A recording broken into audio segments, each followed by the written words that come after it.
Anda telah mengunduh podcast yang dipaparkan oleh Pendeta Dr. Erastus Sabdono ini dari truth.id/voice. Selamat mendengarkan podcast ini. Shalom, Bapak, Ibu, dan saudara-saudara yang terkasih di dalam Tuhan.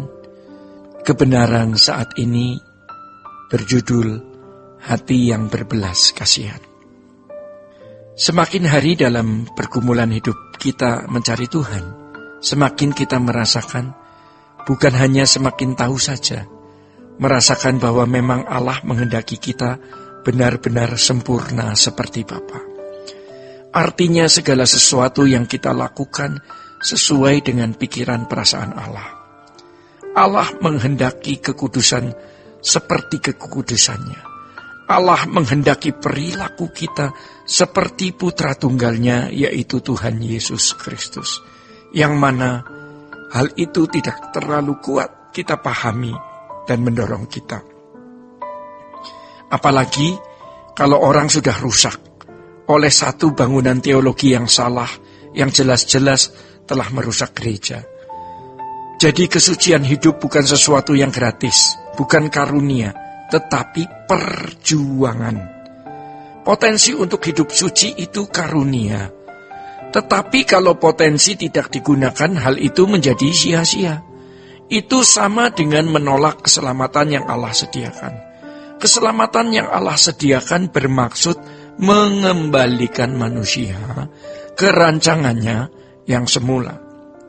Ironis, hal ini tidak disadari oleh banyak orang. Kalau bagi para pendeta, mereka sibuk dengan berbagai kegiatan pelayanan yang bungkus luarnya untuk kepentingan Tuhan. Tetapi ternyata itu hanya kesibukan yang bisa mendatangkan keuntungan, upah, gaji, nama besar, dan lain-lain. Bukan tidak boleh pendeta mendapat gaji atau hidup dari pelayanan. Boleh. Tetapi kalau seorang pendeta tidak sungguh-sungguh memahami bahwa yang dikehendaki Allah adalah kesucian hidup seperti kesucian Allah Bapa, maka pasti kegiatan pelayanannya memiliki agenda-agenda pribadi yang bersembunyi di baliknya. Mereka dibuat meleset ketika sibuk mengolah nalar, mengolah pikiran, atau berteologi. Lalu mewujudkan dalam bentuk tulisan, jurnal, karya ilmiah, dan lain-lain. Dan bisa diseminarkan, dikhotbahkan. Dan bagi para dosen sekolah teologi, mereka juga hanyut tenggelam dalam pengajaran, tetapi tidak hanyut dan tenggelam dalam bagaimana mencari, memburu, menggumuli kesucian hidup yang berstandar Allah sendiri. Saudara-saudara, kalau jemaat awam, mereka diselimurkan.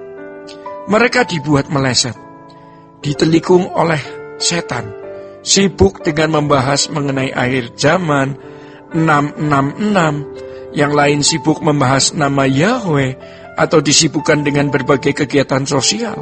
Semua itu tidak salah, tetapi hanya membawa mereka sibuk tanpa mengenal sang pribadi yang mereka layani.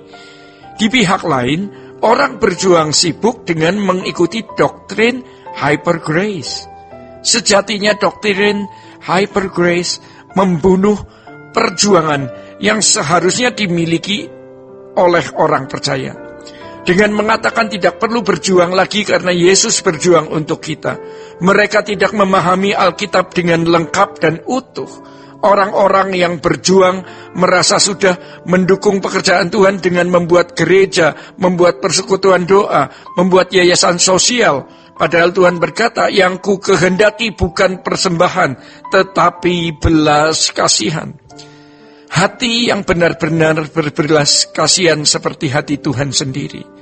Ini sama dengan kesucian Tuhan. Saudara-saudara, jadi ini harus saudara-saudara pahami dan mengerti, ya. Jangan sibuk hanya dengan kegiatan. Namun semua itu tidak mencabut akar dosa, tidak membuat kita menyembelih kedagingan, tidak membuat orang-orang Kristen ini meninggalkan dunia. Ini adalah bentuk kompromi. Dan setan dalam kelicikannya membuat orang-orang Kristen ini merasa puas dengan apa yang mereka lakukan.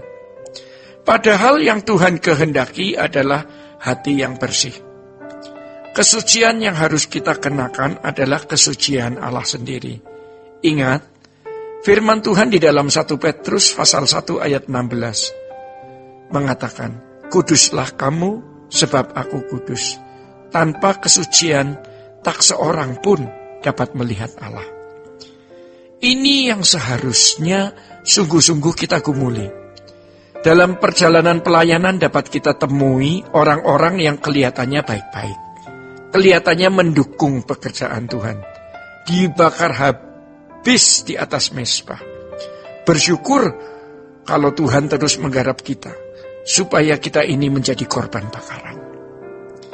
Biasanya korban bakaran itu binatang yang dipotong-potong, lalu dibakar habis seluruhnya. Dan firman Tuhan mengatakan Allah mencium keharumannya. Kita tidak memotong-motong daging binatang, tetapi kita memotong nafsu rendah, nafsu kita, ambisi, ego, cita-cita, juga kesombongan kita. Sampai kita melihat ada manusia lama di dalam diri kita. Keterpisahan antara manusia roh sebagai anak Allah dan manusia lama kita. Itu yang kita tinggalkan. Yang bisa kita nikmati, kita bisa puaskan, kita bisa senangkan. Tetapi manusia lama ini berbahaya. Sebab membuat kita tidak layak masuk langit baru dan bumi yang baru. Demikian kebenaran saat ini. Sola Gracia. Untuk berlangganan renungan harian dalam bentuk cetak, silakan hubungi Truth Literatur di nomor telepon 0878 7870 7000. Untuk mendapatkan CD khotbah, MP3 renungan Truth, dan CD album lagu produksi Sola Gracia, Anda dapat menghubungi di hari dan jam kerja di nomor telepon 021 638 60953. Tuhan Yesus memberkati.